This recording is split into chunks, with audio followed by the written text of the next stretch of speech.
और बाकी फायर के जो महकमे हैं फायर फाइटिंग के और असिस्टेंट कमिश्नर्स जो हैं, इन सब पे मुबनी जो है कमेटियाँ सिंध भर में जितनी भी इस तरह की बिल्डिंग हैं जिनमें वो निज़ाम मौजूद नहीं है उस पर अमल दरामद कराएंगी। अब कोई फायर ऑडिट की रिपोर्ट नहीं जमा होगी, अब अमल दरामद डायरेक्टली होगा कि किस किस बिल्डिंग में नहीं है, उस पर अमल दरामद उस टाइम पीरियड पे होगा। उस पर भी ताजिर बरादरी जो थी कराची चैम्बर ऑफ कॉमर्स की, उन्होंने कहा कि जी हम इसमें आगे बढ़ेंगे, हुकूमत हमारे साथ हो, क्योंकि जितने भी ताजिर जितनी भी बिल्डिंग्स हैं, जितने भी इलाके हैं, वो सारे कराची चैम्बर ऑफ कॉमर्स के मेंबरान हैं।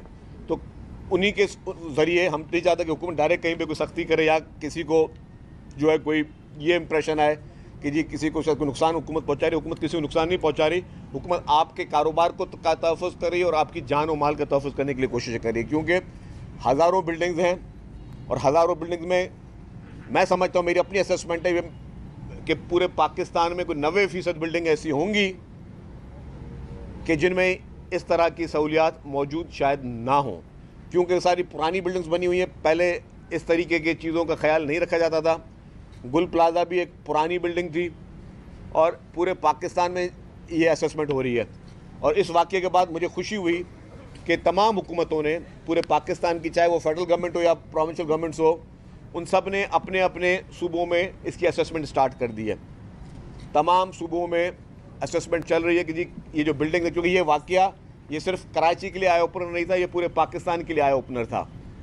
तो इसके बाद ये अच्छी बात है कि एज अ कौम, एज अ ज़िम्मेदार गवर्नमेंट्स पूरे पाकिस्तान की सब इस असेसमेंट में जा रही हैं और वो देख रहे हैं कि कौन कौन सी बिल्डिंग में इस तरीके की सहूलियात मौजूद हैं और कौन कौन से जगहों पर इस तरह की सहूलियात मौजूद नहीं हैं। मैं रिपोर्ट पढ़ रहा था, सिर्फ जो हमारा सबसे बाद में शहर बना, जो सबसे मॉडर्न सिटी के तौर पे जाना जाता है, इस्लामाबाद, जो हमारा फेडरल कैपिटल है। अब मैं एग्जैक्टली शायद नंबर कोई गलत मिस ना कर रहा हूँ तो उसको प्लीज़ बात को पकड़िए नहीं, लेकिन मैंने कहीं रिपोर्ट पढ़ी तो सिर्फ इस्लामाबाद की रिपोर्ट थी, जो कि शहर बाद में बना है, रिसेंटली बना है, कि 50% से ज़ायद बिल्डिंगें इस्लामाबाद में जो है उनमें ये फायर फाइटिंग के बिल्डिंग के अंदर इस तरह का निज़ाम मौजूद नहीं है। ये हम बात करें वो शहर जो कि सबसे बाद में बना है, सबसे मॉडर्न सिटी है और हम सब लोगों का फेडरल कैपिटल है। तो इसी तरीके से जो बाकी बड़े बड़े पुराने शहर हैं उनमें यकीनी तौर पे एक अपना कभी एक कॉमन सेंस की बात की जाती है। कॉमन सेंस ये बनता है कि जी वहाँ पे ये सिस्टम मौजूद नहीं है और इसीलिए सारी हुकूमतें, अच्छी बात है कि प्रोएक्टिव जो है इसके लिए मेजर्स ले रही हैं। कभी कहीं और वाक़या हो जाता है तो हम लोग भी उसके प्रीएम्प्टिव मेजर्स लेते हैं। तो ये पूरे पाकिस्तान का मसला है। अगर इन बिल्डिंगों में इस तरीके की सहूलियात या उस तरीके की चीज़ें नहीं दी गई हैं तो ये पूरे पाकिस्तान का मसला है, ये सिर्फ किसी एक शहर या एक सूबे का मसला नहीं है। तो उस पर भी बड़ी तफसीली तौर पर जो है गवर्नमेंट, सिंध गवर्नमेंट अपना रोल प्ले कर रही है, बाकी गवर्नमेंट अपना रोल प्ले कर रहे हैं, ये सारी चीज़ें ठीक हो। आज एक और नई शोशा और ख़बर आई सामने कि जी MQM से सिक्योरिटी वापस ली गई है। ये मैं इस बात की वजाहत करता चलूँ, अगेन मुत्तहदा कौमी मूवमेंट इस टूल को प्रोपेगेंडा के तौर पर ले रही है। अगेन वो जिस एक मुहिम पे लगे हुए हैं, क्योंकि जब ये अफसोसनाक वाक़या हुआ तो हर आंख अशकबार थी। पूरे पाकिस्तान की बात बता रहा हूँ और दुनिया भर में जहाँ जहाँ भी ये बात खबरें पहुँची, हर एक शख्स को अफसोस हुआ इस चीज़ पे। लेकिन उसके बाद जो रवैया चंद जमातों का रहा है और वो रवैया नेगेटिव पॉलिटिक्स का रहा है कि एक तरफ आग अभी बुझी नहीं है, एक तरफ अभी डेड बॉडीज़, प्यारों की डेड बॉडीज़ ढूंढ रहे थे और आप लोग जो हो यहाँ पे सियासत करना शुरू हो गए और फिर उसी बात का तसलसल कि जी अब वो ज़ाहिर प्रोपेगेंडा को आगे बढ़ाना था कि जी हुकूमत ने हमारी सिक्योरिटी वापस ले ली है। वज़ीर दाखिला साहब ने कैटेगोरिकली अभी मीडिया पे भी उन्होंने बात की है, उन्होंने कहा कि जी कोई भी MQM से सिक्योरिटी वापस नहीं ली गई। MQM के चंद वज़रा जो वफाकी वज़रा थे, मुस्तफ़ा कमाल साहब और खालिद मकबूल सिद्दीकी, जहाँ तक मेरी इत्तला, हो सकता है मेरी इत्तला गलत भी हो अगर, लेकिन जहाँ तक मुझे इत्तला मिली वो दोनों तो बैठे इस्लामाबाद में। तो अगर आप इस्लामाबाद में मौजूद हैं तो क्या यह सिक्योरिटी आपने वहाँ साथ लेके जानी थी क्या आप ये कह रहे हैं कि जी आपके पास सिक्योरिटी जो है वो आपकी वापस ली गई है? कोई सिक्योरिटी वापस नहीं ली गई। और मैं भी इस्लामाबाद जाता हूँ, मुझे पता है वफाकी वज़रा वहाँ पर एक एक सिपाहियों के साथ घूम रहे होते हैं। यहाँ पर उनको 10-10 सिपाही दिए हुए हैं। खालिद मकबूल सिद्दीकी साहब को 10 सिपाही दिए हुए हैं, मुस्तफ़ा कमाल साहब के पास शायद उससे भी ज़्यादा सिपाही हैं, पुलिस के जवान, पुलिस की मोबाइल उनके साथ है।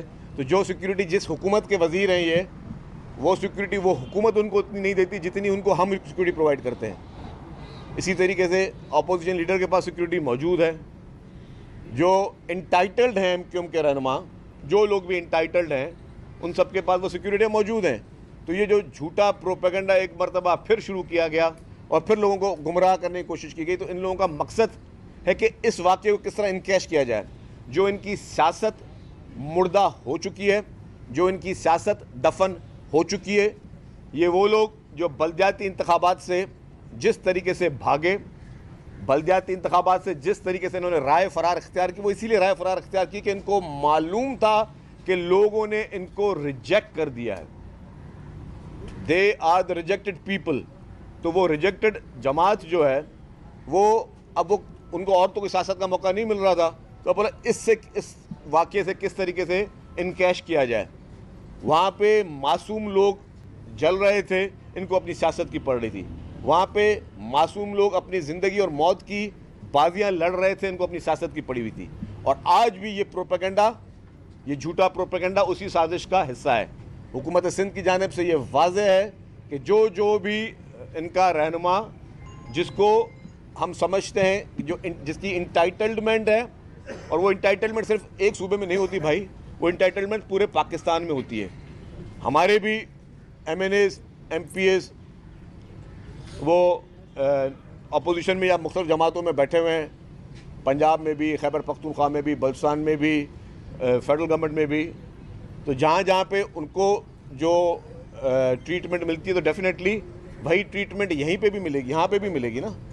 और हम ये तो बता रहे हैं कि जिस हुकूमत के आप वफाकी वज़ीर हैं,